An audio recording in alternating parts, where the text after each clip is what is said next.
Ibrahim Traoré's radical moves. Traoré is on a dangerous path. But sometimes, the dangerous path is the only road to freedom. Ibrahim Traoré is walking a very dangerous path. No other African leader has done what he is doing today. No Western country will accept this. Every step he takes is bold, risky, and shakes the old powers that control Africa. He took back Burkina Faso's gold and land, making sure the wealth serves the people and not foreign companies. He said no to IMF and World Bank loans, refusing to be trapped in debt and dependence. He kicked out French and American soldiers who were on his land for decades. He also made strong friends with Russia and China, choosing allies who treat Africa as equal, not as weak. Traoré is not stopping there. He is building a joint army with Mali and Niger to defend the Sahel. He is modernizing farms so the people can feed themselves. He is fixing schools, building hospitals, making jobs, improving roads and electricity. He is buying modern weapons from Russia, China, and Turkey. He even went to Russia to meet Putin and sit as an equal. He left ECOWAS and the ICC, refusing rules made to keep Africa weak. He is fighting terrorism, not with fear, but with smart plans. He is giving his people hope, dignity, and a future. No Western country will accept this. To them, these are breaking their rules for Africa. They want control, not freedom. No other African leader has dared go this far. It is too much for them to allow. History teaches a hard lesson.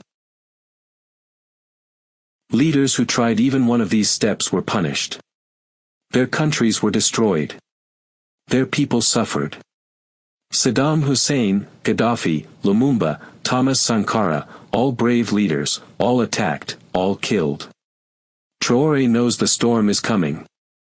He knows the West will fight back. But he also knows doing nothing is death for his people. He is taking the risk, hoping that this time, history may allow Burkina Faso and Africa to stand free. The first move, taking back the gold. Burkina Faso is rich. Its soil holds more gold than most can imagine. And yet, for decades, children have gone to bed hungry. Schools have no roofs. Hospitals have no medicine. The wealth of this nation flowed out to foreign pockets while the people remained in despair. Traoré could not stand it. He said, "Our gold is for our people, not for outsiders." He nationalized mines. He opened a state refinery to process gold at home. Every ounce of wealth, he promised, will go into roads, schools, and hospitals. It is a bold dream. It is also dangerous. Because history shows that taking back what belongs to your people can make you a target. Look at Mossadegh in Iran. He took back the oil. He was overthrown in a CIA MI6 coup. Look at Saddam Hussein in Iraq. He sold oil to his people, to the world, not the dollar. He was invaded and executed. Look at Gaddafi in Libya. He shared wealth with his people, tried to build a golden Africa. NATO bombed his country, hunted him down, and killed him. Patrice Lumumba in Congo. Thomas Sankara in Burkina Faso. Salvador Allende in Chile. All of them believed in their people. All of them were destroyed. Traoré knows this. And yet he stands firm. The second move, kicking out foreign soldiers. In 2023, Traoré took another step. He told French troops to leave Burkina Faso. Decades of foreign soldiers walking African soil, calling it protection, ended that day. The people cheered. Youth danced in the streets. Children waved flags. For the first time, they felt the taste of true freedom. But history warns, defiance comes with consequences. Sankara expelled foreign advisors and dreamed of a free Burkina Faso.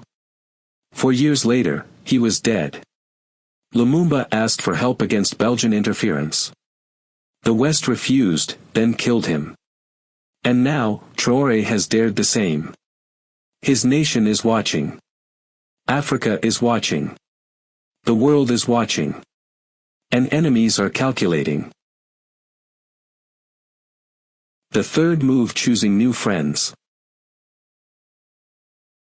Traore looked east, not west. He chose Russia, China, and Turkey, countries willing to help without controlling, lecturing, or dictating. Russia sent security support, training, and drones. China invested in factories, mining, and agriculture.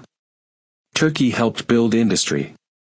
It is a statement: Burkina Faso will no longer kneel. But it is a dangerous statement. Because the West will never allow African nations to succeed without their permission. They have controlled wealth for centuries. They have shaped borders, governments, and economies. They have used hunger and poverty as chains. And now, Traore is breaking them. The fourth move: building the Sahel Alliance. Traore created Alliance of Sahel States, unity among African countries. Traore is creating a joint army with Mali and Niger. Together, the Sahel nations are building their own security. They are modernizing and strengthening their militaries. They are leaving ECOWAS and the ICC, refusing rules that serve outsiders. Together they freed many regions from jihadists, people returned to their villages. The people of the region watch in hope. The West watches in anger. Divide and rule policy of the West is challenged openly.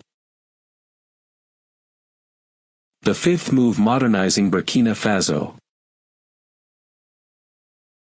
Traore is not only fighting jihadists and foreign powers. He is modernizing agriculture, free education, better medical facilities. He is feeding his people, building schools, hospitals, roads, electricity, and creating jobs. The agro-pastoral offensive produced over 6 million tons of cereals in 2024. Local factories process gold and build goods. Citizens are learning, working, and feeding their families. Even the poorest feel the change. Women are planting gardens, students are helping in fields, elders guide the young. Every step is freedom. Every step is courage. He has not taken any permission or consent from the Western world, whereas all other African leaders take proper approval before thinking anything for the people. The sixth point: the risks and fortune. For now, Traore is lucky. Will fortune favor the brave? The West is busy: Ukraine, Middle East, economic problems at home. Their eyes are elsewhere. This pause gives Traore time. He can act, build, and rally his people. But luck is temporary. No country with resources like gold is ever truly safe. The West may return with sanctions, propaganda, economic pressure, and secret attacks. History is clear. Leaders who dared even one of these steps were punished. Their countries were destroyed. Their people suffered. Saddam, Gaddafi, Lumumba, Sankara, brave men, all attacked, all killed. The seventh point: the truth about the West. The West will never allow Africa to prosper freely. They have controlled African wealth for centuries. They have built laws, rules, and institutions to keep African nations weak and under full control. Traore is breaking those rules. He is challenging them openly. He is daring to say, Africa belongs to Africans.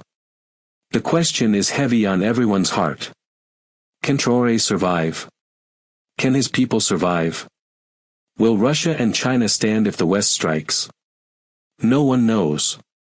But hope grows with every village, every farm, every school, every hospital.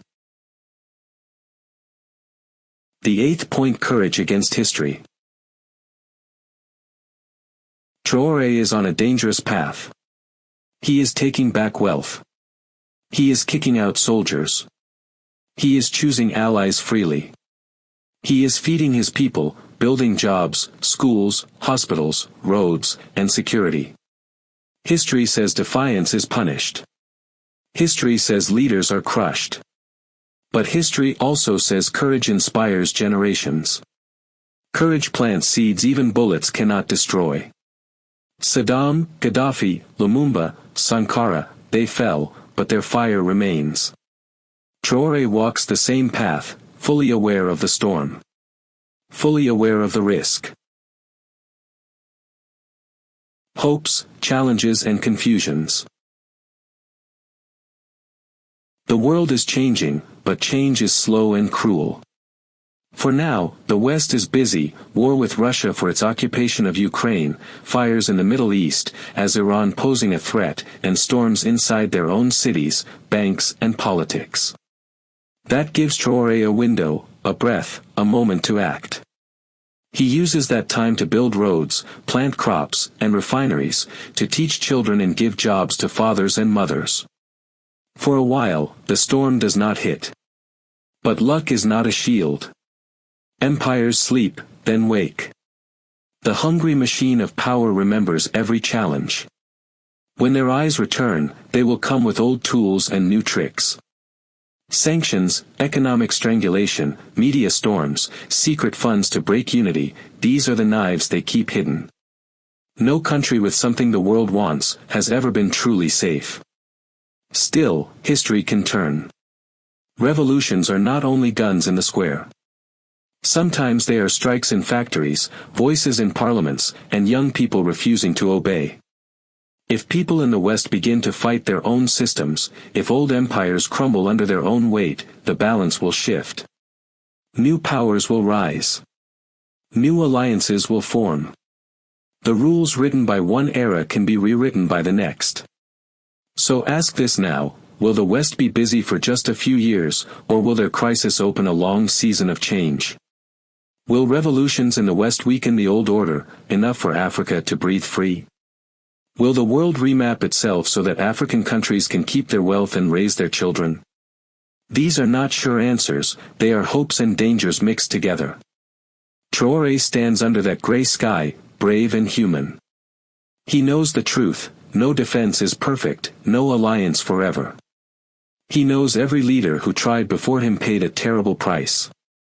Yet he chooses the risk because the other choice is certain death by hunger, shame, and silence. If the storm breaks and the world returns to its old hunger, Burkina Faso may suffer greatly.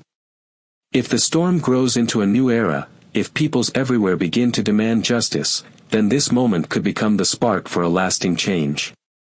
The future is not written. It is fought for, day, by mothers in the fields, by students in dusty classrooms, by soldiers guarding a road, by leaders who dare to say, we will feed our children with our own hands. Traore's path is dangerous. It may bring ruin or it may help birth a new world. But one thing is sure, those who pray for Africa's dignity will not go quietly. They will stand, plant, fight, build, and remember. If the world changes, Africa will be ready. If it does not, the struggle continues, fierce and unbroken. This is the choice before us, bow down and be poor, or stand up and risk everything to be free. Which will we choose? Traore has chosen to stand. The world watches. History waits. Traore is on a dangerous path. But sometimes, the dangerous path is the only road to freedom.